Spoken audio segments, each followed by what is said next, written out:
Good evening, Ajahn. I have this question relating to these two separate monks. Those are related to two different Buddhist stories. One monk is like attached to his robes given by his sister and became an insect after dying, and the other monk was like he was keeping the precepts very uh, in a very conscious way, and when he was traveling through a boat and he hold on to a tree branch and it broke, and it broke his one of his precepts and became a snake afterward. My question is like, where they both have practiced higher sila and their mind was in a state of human or deva rela most of the time. By doing that mental karma, how does their mind become to degenerate to a level of insect and so on? Can a mental karma cause such a great effect on the mind that that previously being generated to a very high state, and suddenly with a sudden thought like that, can it become alter their gati? Thank you, Ajahn.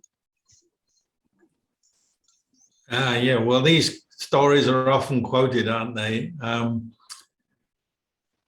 It's pointing to the unpredictable, changeable nature of our mind. It's a conditioned thing. So even monks keeping their discipline, meditating, maybe living very well, very purely, you know, their mind is still subject to conditioning. So and delusion is still present as long as they're not, you know, an Arya Pugala or enlightened. They can fall into unwholesome states, maybe briefly, maybe for longer periods. It just depends on the person, doesn't it? And those unwholesome states will ripen in unwholesome karma. So if it's just a few thoughts here and there, well, it perhaps won't bring them much suffering, just some minor mental discomfort because of those unskillful thoughts they've clung to in the past.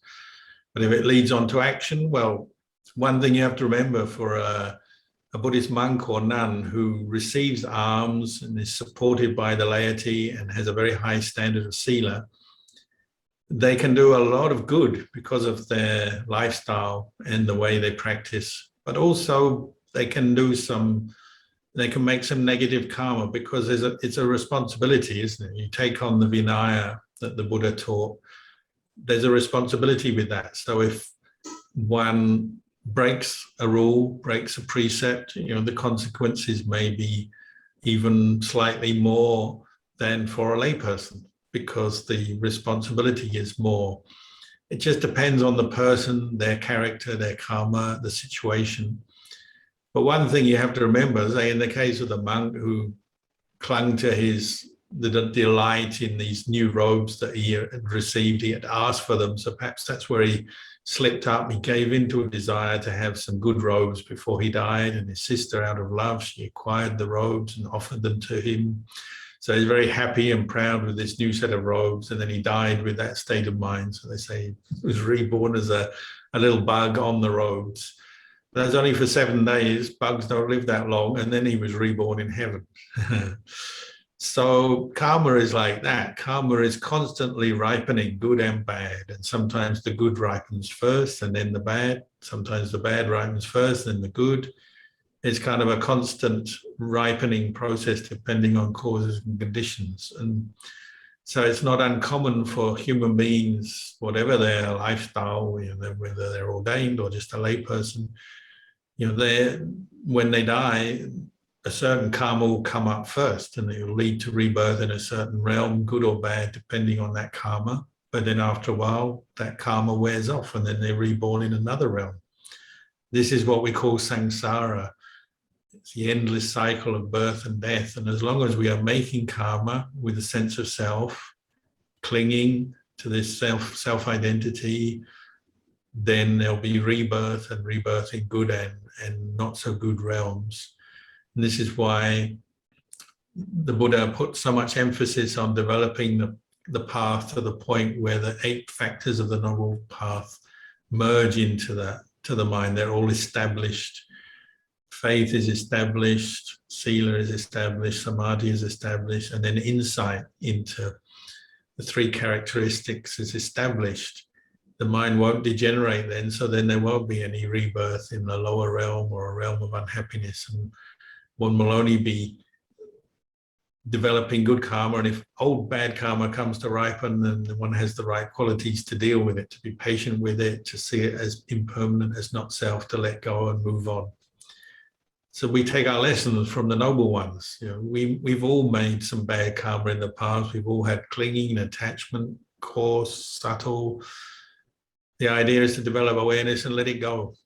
You know, you can't change the past, so let it go. You understand it, you acknowledge it, and then you let it go. Don't cling on to it. Don't carry it around with that more self-identity view. You know, I am a bad person because I did this in the past.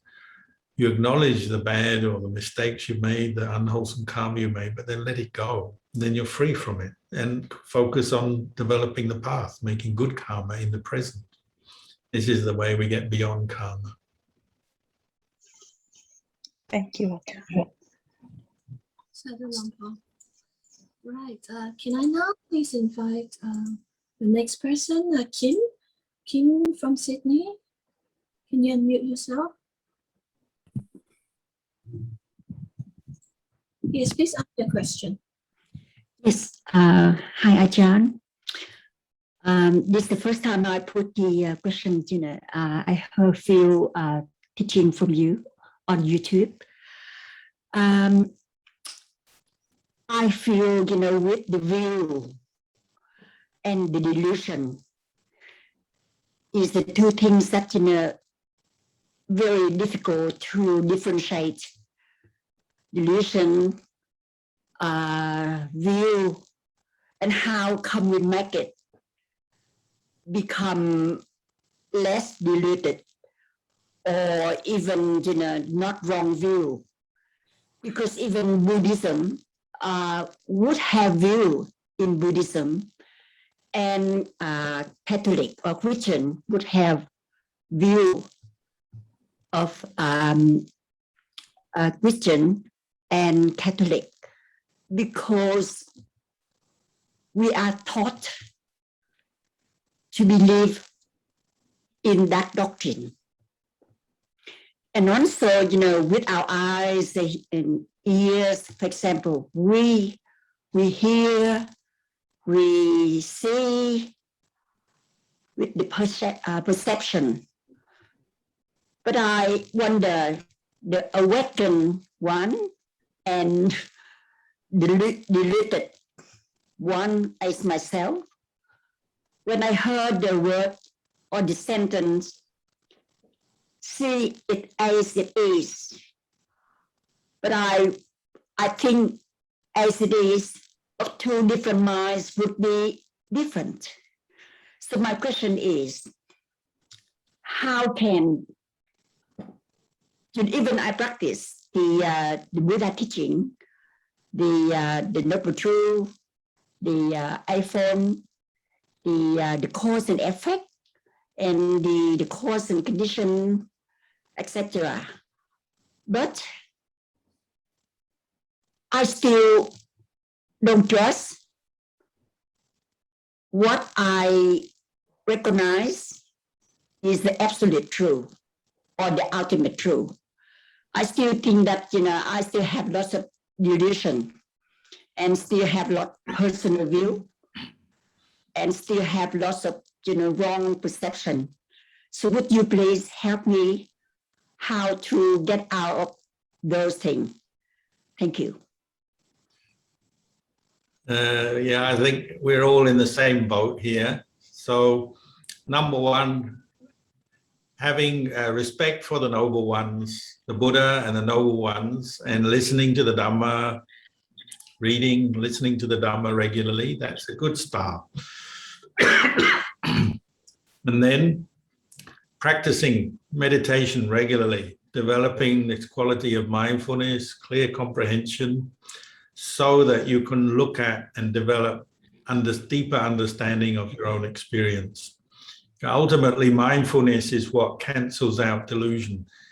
Because mindfulness is a quality that's impersonal, brings you clarity, awareness of the whole picture of what you're experiencing in that moment. So if you have a view, a belief that something is good, bad, right, wrong, okay, that's okay as a starting point. But then as you bring up mindfulness, you can see that view or that belief for what it is. And wisdom can function then and say, okay, maybe it's true, but is it really true? And you investigate it, and you may find that it is correct, or you may find that it's not 100% correct, or you may find it's completely wrong after a while of investigating.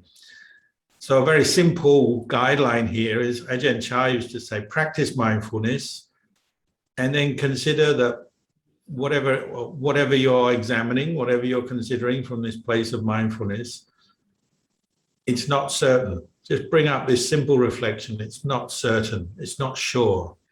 So maybe you have a correct view of things, but it's not sure. Don't cling to that view 100%. Don't invest 100% of yourself in that view. Maybe 99% is okay, but you leave 1% available or open in case you've got it wrong. That means you're always open to learn more from your experience. As soon as you have 100% belief, 100% attachment to a view, it's like you close down the mind. It can't see anything beyond or above or outside of that view. You're kind of stuck. And we don't like to be stuck because that leads to frustration, suffering. So Ajahn Chah's way is just to give you a little bit of mental lubrication and a little bit of flexibility there, so that the view you're holding on things may be correct, but it may be wrong. Maybe it's not sure. I'm not quite sure yet. So you keep looking until you're absolutely sure. But just keep looking, keep learning from your experience. So it's not sure. Just use that regularly. You know, maybe somebody tells you that is a bad thing. What you're doing is a bad thing, or that belief you hold is a bad view, a bad belief. Okay, maybe it is, maybe not. It's not sure. And then you investigate further until you really come to understand for yourself.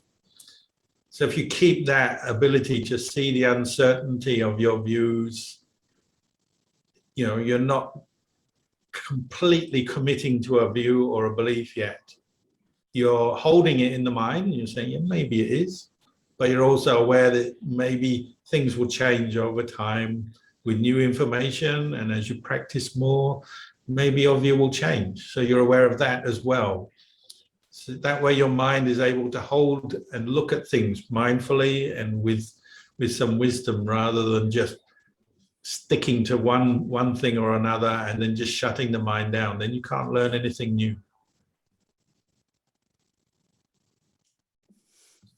Thank you, Ajahn. Yes, that's what I've been practicing, but I just give an example. The story of a fish in the pond and a rabbit on the land. So the rabbit never understand about the water as a fish, and the fish never have any idea how the land is. And so with that limitation, how can, of course, I do question and I do practice and I do investigate, but say surrounding everything, you know, just like in a prison, a prisoner, for example, was born in the prison together with the convicted mother, for example, and never go out. And that child, you know, grow up happy in the prison and never know any outside of the world. So I compare my mind. Maybe I'm a very happy child in a prison. Of course I do, but I I cannot say that, outside is unreal. And the one between duality and non-duality, to me, is something quite far away. And even I know the non-self, I practice the non-self, the three characteristics, but to a limit. Of course, it needs time. But with the delusion, I really, apart from pointing that, very useful and very, from the wisdom that in your practice, I still have a question. Yeah, but I will practice. And one day, maybe I have another question. Thanks a lot, Ajahn. Okay. Keep doing it.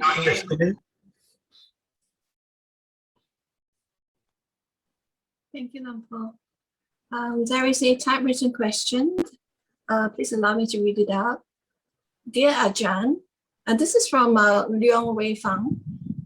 It says, Dear Ajahn, my week of practice has not been going well. I have been allowing myself to indulge in cravings as well. There have been lots of thoughts and pachanta. I'm not quite sure what that is. My routine metta chant has become like a habit that doesn't bring about much mindfulness. Even as I chant, the thoughts are running through my mind. What can I do? Well, sometimes that's one of the values of chanting, is you see your mind as you chant. So you're getting a daily reflection of where your mind's at. So like you're saying, maybe at this time, you're under more pressure, more stress in one way or another. So you're seeing a lot more thinking going on while you're chanting. Your mindfulness is not so strong. So that's already, that's already progress in your practice. You are aware of your state of mind, and you may have to accept, at the moment my mind is all over the place. The next step should be, well, I should practice more, maybe put more effort in. So say you do a chant regularly, one chant, the metta chant, learn a new chant. Ajahn Chah used to say this: if you just chant the same chant over and over again, of course it gets boring, habitual. You just do it in a perfunctory manner, like so many of our actions in daily life. We do it over and over again, so we become very unmindful as we do them. So you have to change things around a bit, learn a new chant, do things a bit differently. Sometimes you have to be creative in your practice to stir yourself up. So change the time of day you do it. All kinds of, there's opportunities here. You have to sit down and think what you can do. But a very simple one is learn a new chant. And, any chanting book from any monastery will have many chants in, and I'm sure you won't know all of them. There's plenty of chants I haven't learned yet. So sometimes we go back and we learn a new one. And there's many short chants like Paritta chants. Sometimes they're quite short, but they're very energizing, and you feel good once you've learned it. And to learn it requires effort, mindfulness. So in your case, I'd recommend learning a new chant and adding it on, or replacing the regular chant for a while with the new chant, and build from there. Maybe you can become a very good chanter, and that gives you a direct link to the Buddha. These are words of the Buddha or reflections coming from the teachings of the Buddha. Generally, as you chant, the qualities in your mind improve. You become more focused. It helps you develop wisdom and understanding as you reflect on the meaning of the chants. And it's something you can turn to at any time. So, not just in a formal situation, you sit in front of the Buddha and you do this chanting, but, you can recite the words of a chant as you're walking along the street, as you're sitting waiting for somebody, rather than doing some other activities which are maybe not very skillful or just not conducive to mindfulness. You do some chanting.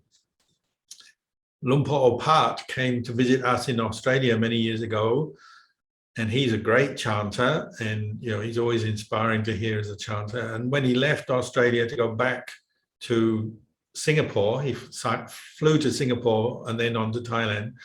He chanted all the way So Singapore Airlines were blessed by having a great monk chant for 7 hours non-stop in their plane. Yes.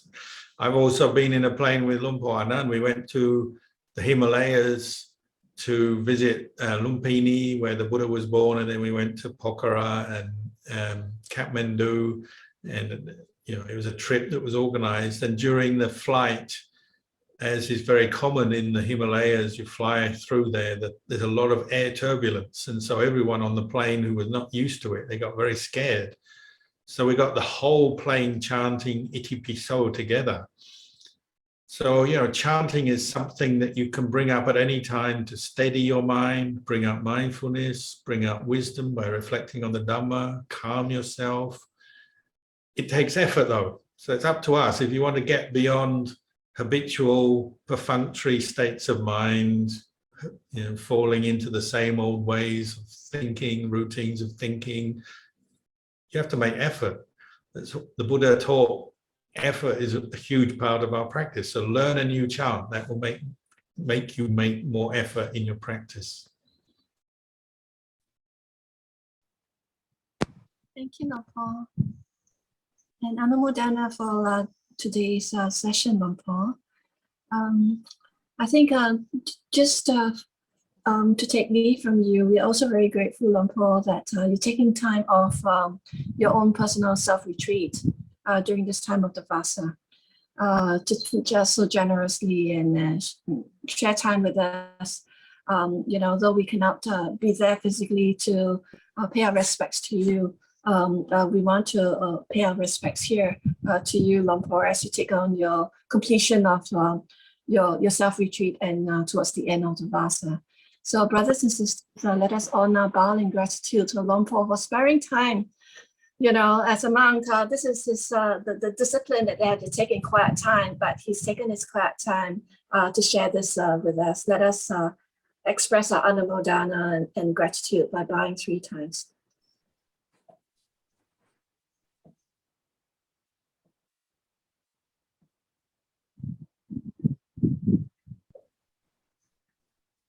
Well, it's a blessing for all of us to be in front of a very wise and skillful teacher like you, Luang Por.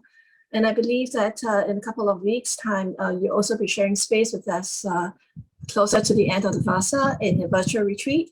Perhaps it might be time now to give some information regarding the retreat, Luang Por. Yeah, of course. Because of the kindness of the volunteers who've helped to set up a Zoom retreat, I think it's on Saturday the 9th of October. Yes, the sign says that. So Saturday the 9th of October between 8 a.m. and 6 p.m. Melbourne time. So that means in other countries like Singapore, Malaysia, Thailand, it will be a little bit earlier. But I'm sure it's still manageable. So it's a day-long, one-day retreat, just because coming to the end of the Vasa, it's good to get everybody back into the practice. Maybe some people during the middle of the Vasa, they disappear and get lost. Too much work, too much going on in their life. So we get everyone back to doing some more meditation, contemplating the Dhamma for a day. So if you're free that day, or you can make yourself free, feel free to join in, participate in that retreat. And I'll be giving you some teaching, there'll be chanting, and of course, meditation sessions and Q&A session as well.